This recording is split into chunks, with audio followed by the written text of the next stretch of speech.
سبحان الله والحمد لله لا إله إلا الله الله بسم الله الرحمن الرحيم وأنتم الأعلون إن كنتم مؤمنين صدق الله المولانا العظيم وصدق رسوله النبي الكريم قابل قدر بزرگان دین اور معزز سامعین،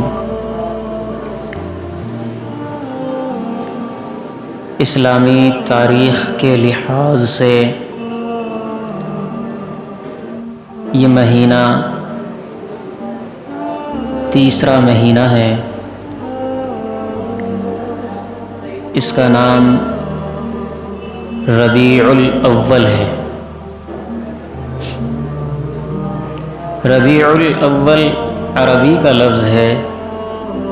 ربیع کے معنی آتے ہیں موسم بہار کے۔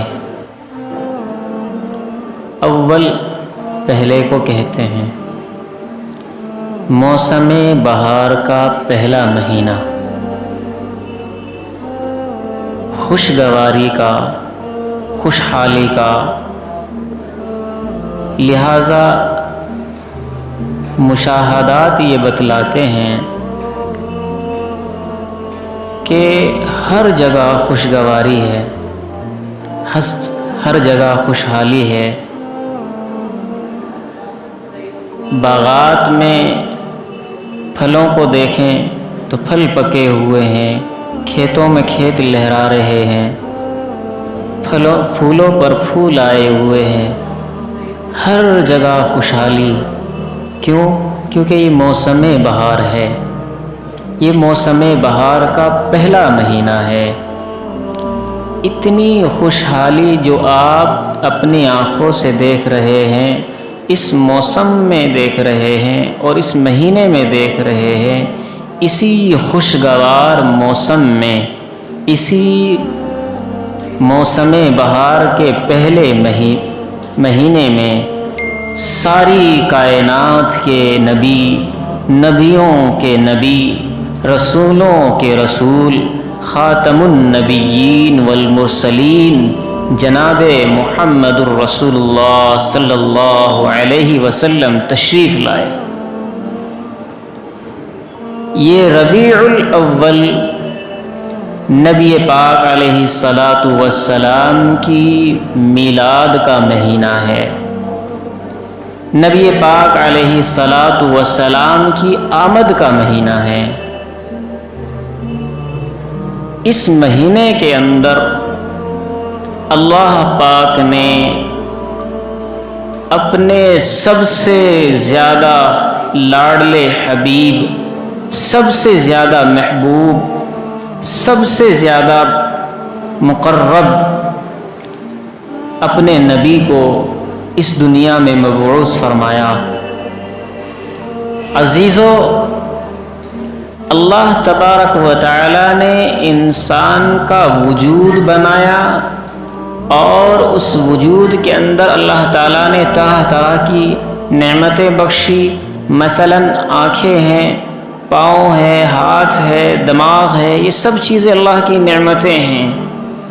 اللہ تعالیٰ نے اتنی نعمتیں انسان کو دی، انسان کا اتنا خوبصورت وجود بنایا، اس کے باوجود اللہ تبارک و تعالیٰ نے کوئی احسان نہیں جتلایا کہ لوگوں میں نے تمہارا اتنا خوبصورت جسم بنایا لہٰذا میرا تم پر احسان ہے۔ اللہ نے کوئی احسان نہیں جتلایا۔ پھر اللہ تبارک و تعالیٰ نے بے شمار اپنی نعمتیں انسان کو بخشی۔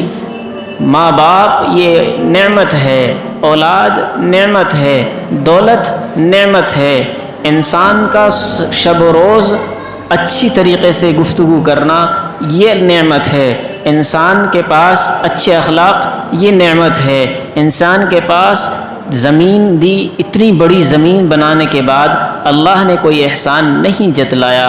اللہ رب العزت نے اتنا بڑا وسیع و دراز آسمان بنایا، کوئی احسان نہیں جتلایا. پھر اللہ نے خوبصورت پہاڑوں کو اور خوبصورت درختوں کو اس زمین کے اندر اگایا، کوئی احسان نہیں جتلایا. اسی طریقے سے اللہ نے بڑے بڑے سمندر بنائے اور وہ طغیانی اور وہ اپنی لہر میں بہہ رہے ہیں، کوئی احسان نہیں جتلایا. یہ تمام چیزیں انسان کی ضروریات کے لیے، انسان کے مفاد کے لیے بنائی، اس کے باوجود اللہ تبارک و تعالیٰ نے کوئی احسان نہیں جتلایا. 1,24,000 نبیوں کو اس دنیا میں بھیجا، کوئی احسان نہیں جتلایا. اللہ تبارک و تعالیٰ نے اپنی آسمانی کتابیں نازل فرمائی، کوئی احسان نہیں جتلایا. اللہ تبارک و تعالیٰ نے انسانوں کو بڑی بڑی کرامات کہ اللہ قدرتیں دی ہیں، اللہ تبارک و تعالیٰ نے کسی پر کوئی احسان نہیں جتلایا. اگر اللہ نے کسی پر کوئی احسان جتلایا ہے، یعنی ایک ماں کو اولاد دے کر، ایک اولاد کو والدین دے کر اور تمام رشتہ دار دے کر کوئی احسان نہیں جتلاتا، اور کوئی نعمت پر کوئی احسان نہیں جتلایا. لیکن اللہ تبارک و تعالیٰ نے اگر احسان جتلایا ہے تو وہ کیا چیز ہے؟ فرمایا کہ میرے خزانے کے اندر، جبکہ اللہ تعالیٰ کا خزانہ لا ریب ہے، اللہ تبارک و تعالیٰ کا خزانہ لا محدود ہے، اس کی کوئی حد نہیں، وہ کبھی ختم نہیں ہو سکتا، وہ بے حد ہے، اس کی کوئی حد نہیں ہے، وہ اس میں کبھی کمی نہیں آ سکتی. اتنا بڑا خزانہ، اتنے بڑے خزانے کا مالک، اس کے باوجود رب کائنات یوں فرماتا ہے کہ میں تم پر اپنے خزانوں میں سے ایک اپنا خزانہ، میرے خزانوں میں، میری نعمتوں میں ایک ایسی بڑی نعمت، میری انعامات میں ایک بہت بڑا انعام میں تم پر کرنے جا رہا ہوں.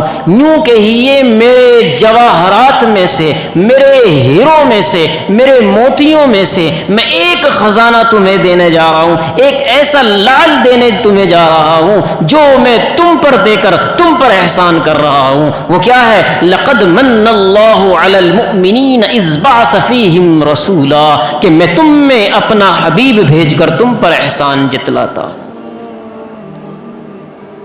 اندازہ لگائے کتنا بڑا نبی ہوگا. اللہ نے ساری کائنات سجانے کے باوجود یہ نہیں کہا کہ لوگوں میں نے تم پر احسان کیا، بلکہ احسان کیا تو فرمایا کہ میں نے اپنا حبیب تمہارے درمیان بھیج دیا، رسول بنا کر تمہارے درمیان بھیج دیا، یہ تم پر میرا احسان ہے. کتنا بڑا حبیب ہوگا، کتنا بڑا نبی ہوگا، اتنا بڑا محبوب، اتنا بڑا رسول وہ اسی مہینے کے اندر اس دنیا میں تشریف لایا. لوگوں، نبی کی بعثت کا ایک مقصد ہوتا ہے. اللہ نے جتنے نبیوں کو بھیجا کوئی نہ کوئی مقصد دے کر بھیجا ہے. لہذا حسب معمول اللہ تعالیٰ نے اپنے حبیب کو بھی ایک مقصد دنیا میں دے کر بھیجا. لیکن جب بات یہ آتی ہے کہ نبی کس مہینے میں تشریف لائے، کس سال میں تشریف لائے، تو مقررین حضرات ایک لفظ کہتے ہیں اور آگے بڑھ جاتے ہیں کہ عام الفیل کے سال میں حضور علیہ السلام دنیا میں تشریف لائے. یہ لفظ عام الفیل ہے کیا چیز؟ عام لفظ اس کے معنی آتے ہیں سال کے. فیل کہتے ہیں ہاتھی کو، ہاتھی والا سال. حضور علیہ السلام کی ہجرت سے کیلنڈر شروع ہوا ہے. سن 1444 ہجری چل رہا ہے، یعنی حضور علیہ السلام کو 1444 سال ہو گئے مکہ سے مدینہ ہجرت کیے ہوئے. یہ ہجری ہے. عیسوی کیلنڈر وہ حضرت عیسیٰ علیہ السلام کے نام سے تعبیر کیا جاتا ہے. لیکن اس وقت میں واقعات سے یاد کیا جاتا تھا کہ اگر کوئی واقعہ بڑا رونما ہوتا تو اس سال کو اسی واقعے سے تعبیر کر دیا جاتا تھا. حضور علیہ السلام کی دنیا میں آمد سے تقریباً 50 یا 55 روز پہلے 50 یا 55 روز پہلے یمن میں ایک بادشاہ جس کا نام ابرہہ تھا، یہودی تھا، عیسائی تھا، اور بادشاہ ہوتے ہیں، ایسے بادشاہ ہے جس نے خدا کو بھول کر خود خدائی کا دعویٰ کر دیا۔ بہرحال اس پر بھی سرکشی طاری ہوئی اور اس نے ارادہ یہ کیا کہ یہ سارے لوگ، یہ سارے مسلمان اللہ کے گھر یعنی کعبۃ اللہ کا طواف کرنے، کعبۃ اللہ کا حج کرنے مکہ جاتے ہیں، کیوں نہ میں ایک گھر ایسا یہیں بنا دوں کہ سارے لوگ یہیں آ کر حج کیا کریں۔ دیکھیں، کیوں نہ میں ایسی اٹریکٹیو چیز بنا دوں کہ لوگ ادھر آنے لگ جائیں۔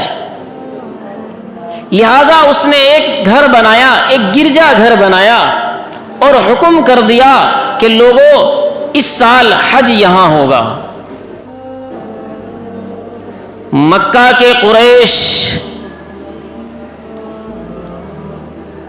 پیش نہ لا سکے، غصے میں اٹھے کہ اللہ کے گھر کا حج، اللہ نے اس گھر کے حج کرنے کا حکم دیا ہے، وَلْيَطَّوَّفُوا بِالْبَيْتِ الْعَتِيقِ کہا ہے اللہ نے،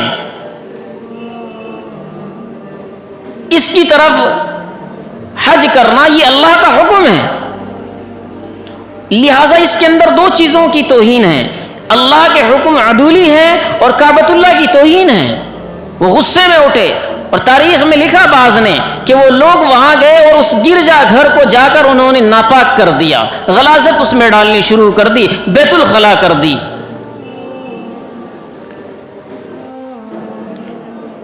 او ابرہہ کو پتہ چلا، اس نے ہاتھیوں کا لشکر لیا اور ہاتھیوں کا لشکر لے کر، دیکھیں جس طریقے سے آج کے دور میں اگر جنگ ہونے لگ جائے تو ایک سربراہ بنایا جاتا ہے، ایک لیڈر بنایا جاتا ہے، ان ہاتھیوں میں بھی ایک بڑا ہاتھی جو قد و قامت والا، بڑی ہمت والا، بڑی جرأت والا، اس کو لیڈر بنایا۔ اس کا نام تاریخ میں لکھا جاتا ہے محمود۔ جانوروں کے نام بھی اچھے رکھے ہیں، آج کل انسانوں کے نام بھی اچھے نہیں ملتے ہے جی۔ ہاں، ابرہہ کے ہاتھیوں کے لشکر کے لیڈر کا نام محمود، لہذا وہ لشکر کو لے کر مکہ کی طرف روانہ ہوا اور معصرہ ایک جگہ ہے وہاں پہنچا، وہاں قیام پذیر ہو گیا، وہاں ٹھہر گیا کہ صبح میں ان پر حملہ کرنا ہے۔ کس ارادے سے چلا؟ وہ اس ارادے سے چلا کہ میں اس اللہ کے گھر کو نعوذ باللہ منہدم کر دوں گا، گرا دوں گا، ڈھا دوں گا۔ اللہ کے گھر کو منہدم کرنے کے لیے ابرہہ اپنے لشکر کو لے کر چلا اور اس نے ایسا حملہ کیا کہ مکہ کے جو لوگ اپنے پاس جانور مویشیاں رکھا کرتے تھے، اس نے ان سب کو بھی اپنے قبضے میں کر لیا، اور جب ان پر قبضہ کر لیا اس کے بعد اس نے صبح میں کعبہ کے انہدام کا ارادہ کیا کہ میں صبح میں اس کو منہدم کر دوں گا، اس کو گرا دوں گا۔ لہذا جناب محمد الرسول اللہ صلی اللہ علیہ وسلم کے دادا جناب عبد المطلب اٹھے اور وہ ابرہہ کے پاس پہنچے۔ ان کا مقام، ان کا رعب، ان کا دبدبہ اس وقت بھی موجود تھا، بڑے معتبر انسان تھے۔ جناب عبد المطلب وہاں پہنچتے ہیں، ابرہہ سمجھتا ہے کہ یہ لڑنے کا ارادہ کر کے آ رہے ہیں۔ حضرت عبد المطلب کہتے ہیں ابرہہ تم نے میرے 100 اونٹ اپنے قبضے میں کر لیے، لہذا یہ میرے اونٹ چھوڑ دو۔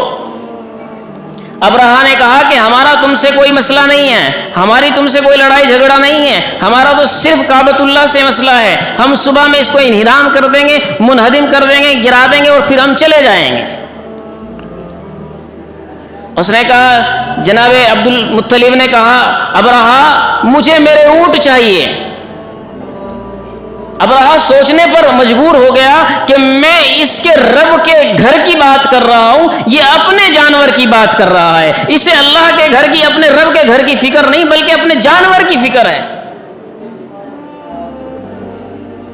تو جناب عبد المطلب نے فرمایا، ابرہا یہ 100 اونٹ ہیں، میں اس کا مالک ہوں، میں اپنا ان جانوروں کا مالک ہوں، اپنی ملکیت کا سوال کر رہا ہوں، خانہ کعبے کا میں مالک نہیں، خانہ کعبے کا مالک رب پروردگار ہے، وہ جانے اس کا گھر جانے۔ لہذا ان کے اونٹ کو آزاد کر دیا گیا۔ حضرت عبد المطلب نے اپنے حواریین، اپنے ماننے والوں کو کہا اور حکم دیا کہ تم سارے شہر خالی کر کر وادی کے قریب چلے جاؤ اور دیکھتے ہیں رب تبارک و تعالیٰ اپنے گھر کی کیسے حفاظت فرماتا ہے۔ صبح ہوئی، ابرہا نے حکم دیا چلو۔ اب فرماتے ہیں تاریخ میں لکھا ہے وہ محمود، وہ بڑا ہاتھی، وہ ہاتھیوں کا لیڈر، کہتے ہیں کہ وہ کعبۃ اللہ کی طرف چلنے کو حکم دیتا تو اٹھا نہ جائے، اور ادھر دائیں طرف حکم دے تو چلنے لگ جائے، بائیں طرف حکم دے تو چلنے لگ جائے، پیچھے کو حکم دے تو پیچھے کی جانب چلے، لیکن اسے کہا جائے کہ ادھر چل، کعبہ کی سمت میں چل، کعبہ کی جانب چل، تو اس سے ہلا تک نہ جائے۔ یہ اللہ کی مدد ہے، یہ اللہ کا قہر ہے۔ جب اللہ پکڑ کرتا ہے کس طرح کرتا ہے؟ اللہ تبارک و تعالیٰ نے یہ آیت نازل فرمائی، یہ بعد میں سنائی جائے گی۔ فرماتے ہیں کہ وہ لشکر کو لے کر جیسے چلتا ہے، اللہ رب العزت نے پرندے آسمان سے جو سمندر کی طرف سے آئے، سمندر کی جانب سے پرندے آئے اور 3 کنکریاں ان کے ہاتھ میں تھی۔ لوگوں بڑی غور سے سننا، لفظ بڑے باریک ہیں۔ فرمایا کہ 3 کنکریاں 2 پیروں میں، ایک اپنی چونچ میں دبائے ہوئے ہیں۔ کنکریاں کوئی بڑا توپ نہیں تھا، کوئی بڑا گولا نہیں تھا، ہر پرندے کے منہ میں ایک کنکری 2 پیر میں لیے ہوئے آئے اور انہوں نے وہ کنکریاں اس پر گرانی شروع کی، ابرہا کے لشکر پر گرانی شروع کی۔ لکھتے ہیں تاریخ میں، اور قرآن کریم کی آیت موجود ہے، لکھتے ہیں کہ وہ کنکری آسمان سے جس طرح گری، اس ہاتھی کے اوپر جو سوار تھا اس کے جسم میں، یعنی اس کے سر میں لگتی اور اس کے جسم سے باہر نکل کر ہاتھی کے جسم سے پار ہو جایا کرتی تھی۔ اتنی طاقت اس کے اندر تھی، کیوں؟ رب کا حکم ہے، رب کا حکم ہے، اور وہ ایسے نہیں بلکہ جس کے سر پر لگ جائے، جسم سے پار ہو کر، ہاتھی کے جسم سے پار ہو کر ایسے ہو جاتی جیسا کہ کھایا ہوا بھوسا ہو۔ اسی آیت کو اللہ تبارک و تعالی نے قرآن کریم میں یوں ارشاد فرمایا، اعوذ باللہ من الشیطان الرجیم، الم تر کیف فعل ربک باصحاب الفیل، کیا تم نے نہیں دیکھا کہ تیرے رب نے کیا کیا ہاتھی والوں کے ساتھ؟ الم یجعل کیدہم فی تضلیل، کیا تیرے رب نے ان کی تدبیروں کو ناکام نہیں کر دیا؟ وارسل علیہم طیرا ابابیل، اللہ نے ان پر ابابیل، غول کے غول، جھنڈ کی جھنڈ پرندے بھیجے۔ اور کیسے بھیجے؟ ترمیہم، وہ فائرنگ کرتے تھے۔ انگلش کا ورڈ آپ سمجھ جائیں گے کہنا کیا چاہ رہا ہوں۔ فائرنگ کرتے تھے، ترمیہم کے معنی آتے ہیں پھینکنے کے، تیر سے جیسے آپ پھینکتے ہیں، کمان سے تیر پھینکتے ہیں، اسے ترمیہم کہتے ہیں۔ تو پرندوں نے پھینکنا شروع کیا۔ ترمیم بحجارۃ من سجیل، وہ پرندے کنکریاں پھینکتے تھے، ٹھوس، سجیل کہتے ہیں ٹھوس، سخت کنکریاں پھینکتے تھے۔ اور کیا ہوتا تھا اس کنکری کا نتیجہ؟ کہ جس کے جسم پر لگ جاتا فجعلہم کعصف مأکول، وہ ایسا ہو جاتا جیسا کہ کھایا ہوا بھوسا ہو۔ یہ تیرے رب کی طاقت ہے، یہ تیرے رب کی طاقت ہے۔ وہ رب مسبب الاسباب ہے، وہ رب کسی بھی سبب کا محتاج نہیں ہے، وہ اللہ کسی بھی سبب کا محتاج نہیں ہے۔ لوگوں، اس کے اندر سبق یہ ملتا ہے کہ اللہ کی ذات پر یقین ایسے ہونا چاہیے جیسا کہ جناب عبد المطلب کو تھا کہ وہ اس کا گھر ہے وہ جانے. لیکن آج کے دور میں اس کا مطلب یہ نہیں کہ اللہ کے گھر پر حملے ہونے لگ جائیں اور آپ گھروں میں بیٹھ جائیں. نہیں نہیں، اللہ رب العزت دیکھا یہ چاہتا ہے تمہارے اندر ایمان کتنا ہے. اگر تمہارے گھر کی طرف کوئی حملہ کرنے لگ جائے وہاں توکل اختیار نہیں کرتے، وہاں ڈنڈے لے کر کھڑے ہو جاتے ہو. اور جب رب کی بات آتی ہے، اللہ والوں کی بات آتی ہے، حق بات کہنے والوں کی بات آتی ہے، ڈر کر بیٹھ جاتے ہو، توکل کرتے ہو، اللہ پر چھوڑ دیتے ہو. کیسی ناانصافی کی بات ہے، کیسی ناانصافی. دوسرا سبق اس کے اندر یہ ملتا ہے کہ اللہ رب العزت مسبب الاسباب ہے، سبب کا پیدا کرنے والا. سبب کو سے ضرورت نہیں ہے. سبب کہتے ہیں ذریعہ جس سے کوئی چیز حاصل کی جا سکتی ہو، جس کی ضرورت پڑ سکتی ہو. جیسے میری آواز آپ تک پہنچ رہی ہے مائک کے ذریعے، یہ سبب ہے. مجھے بولنے کے لیے زبان کی ضرورت ہے، یہ سبب ہے. آپ کو سننے کے لیے کانوں کی ضرورت ہے، یہ سبب ہے. اللہ اس چیز سے پاک ہے، نہ اسے زبان کی ضرورت ہے نہ اسے کان کی ضرورت ہے. یہ ہے اللہ تعالیٰ کی ذات جو مسبب الاسباب ہے، سبب کا پیدا کرنے والا ہے. ایسے رب نے، ایسے پروردگار نے، ایسے موسم بہار کے پہلے مہینے ربیع الاول میں اپنے محبوب، اپنے سب سے زیادہ محبوب نبی جناب محمد الرسول اللہ کو مبعوث فرمایا. اسی لیے اس مہینے کو ربیع الاول یا بعض لوگوں کے نام کے میلاد النبی سے یاد کیا جاتا ہے. وآخر دعوانا الحمدللہ رب العالمین.